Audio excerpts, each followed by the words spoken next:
Hey everybody, it's David. Today we're going to take a look at the continuing education requirements at Yoga Alliance. So I'm at Yoga Alliance's website. It's www.yogaalliance.org, and if you have completed a 200-hour or 300-hour or 500-hour level teacher training that was Yoga Alliance approved and you've got a certificate from that, you can register as an RYT, a registered yoga teacher with Yoga Alliance.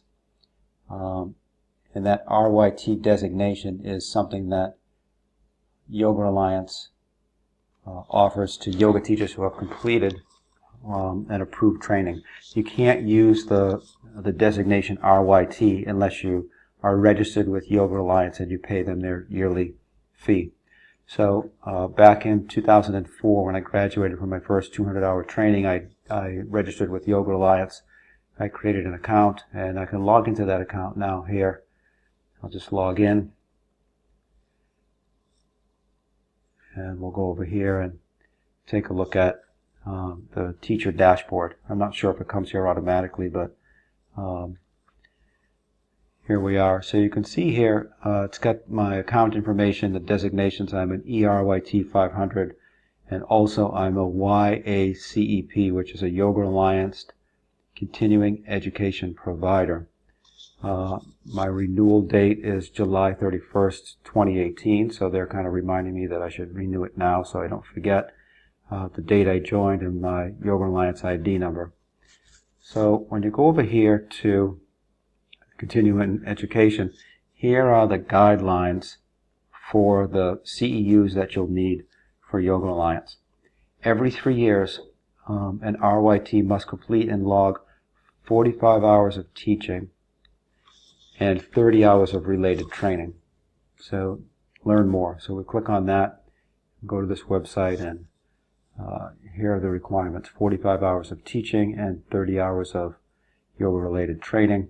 At least 10 of the hours of training must be contact hours. So those are workshops or trainings where you're physically in the presence of somebody who's offering those workshops. And then the other 20 hours out of the 30 hours can be non-contact hours. So that could be, taking an online course, doing a teleclass, doing some quote-unquote research on your own, reading yoga books, watching yoga videos, and stuff like that.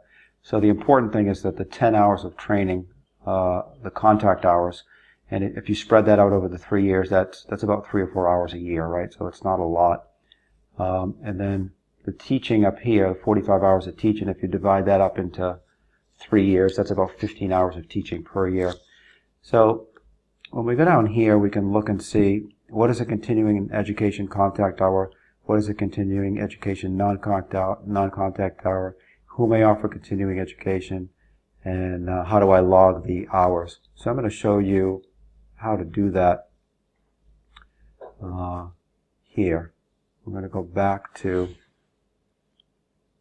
that previous page here, and we could take a look at teaching hours. So I've logged in about 3,900 hours of teaching since 2004, maybe, or maybe 2006. I forget when I started keeping track, but it's either 2004 or 2006. So every year I go in here and I add more hours in. So to add your teaching hours in, I would hit add hours. Let's say I had some more hours to add. And then I go over here to add teaching hours. And here we go here. So you can make this as detailed and complicated or as simple as possible, but there's a start date and an end date. So usually every calendar year, so in January, I go and I do from January 2017 to December 31st, 2017. I go back in my calendar. I look at all of the private classes that I've done with clients and then how many hours that I've done. I add them up and I put it in here. I make some notes. Private clients, maybe put their names in there, and then I go down here to save, and then I do that for workshops that I've taught. I do that for any hours that I've spent teaching yoga teacher training, YTT, studio class, and then unidentified class. That might mean like, so I have occasionally have contracts with institutions or businesses outside of the studio where I go and I teach yoga at those places, so you can log them in there. So as long as you're logging in your teaching hours here, that's one of the continuing education requirements, that you're teaching a little bit, 15 hours a year minimum, and then you can log that in here. Now it's really important, this area is really important if you're considering becoming an RYT, an experienced registered yoga teacher, because that means you'll need a minimum of 1,000 hours after you graduated from your teacher training program. So not during and not before, but after. So let's say you have been teaching yoga for 5 years, and then you take a yoga teacher training and completed a Yoga Alliance teacher training, and then you come back and you register with Yoga Alliance. The hours here are from the day you graduated from your yoga teacher training, not the day you started teaching. And once you get up to 1,000 hours, then you can go here and change your designation and become an RYT, an experienced registered yoga teacher, which means that you could become a YECEP right here. Remember, Yoga Alliance Continuing Education Provider. So you could provide CEUs for other yoga teachers. You could do a workshop and they could count your workshop as part of that. Now, training hours, those are the ones we talked about before. Those are workshops and trainings that you would go to. So let's say you went down to Boston and you did a 4-hour anatomy workshop with Ellen Heed or somebody like that. You could log that information in here. Nice slow internet here. Let's see if we can reload this page. So here we go here. Now this is the important part here that a lot of people forget about. I'm going to add my training hours here, and it's got 3 choices of what's on this page: the 3-year cycle, add training hours, and training hours history. So you want to know what your 3-year cycle is. That's important. So my 3-year cycle is here, my current 3-year cycle, December 29th, 2016 to December 28th, 2019. So since December 29th, 2016, I've taken 20.5 hours of training, contact hours. So that's been in the presence of, in the physical presence of somebody who is either certified by Yoga Alliance as a YACEP or has the qualifications of a continuing education provider.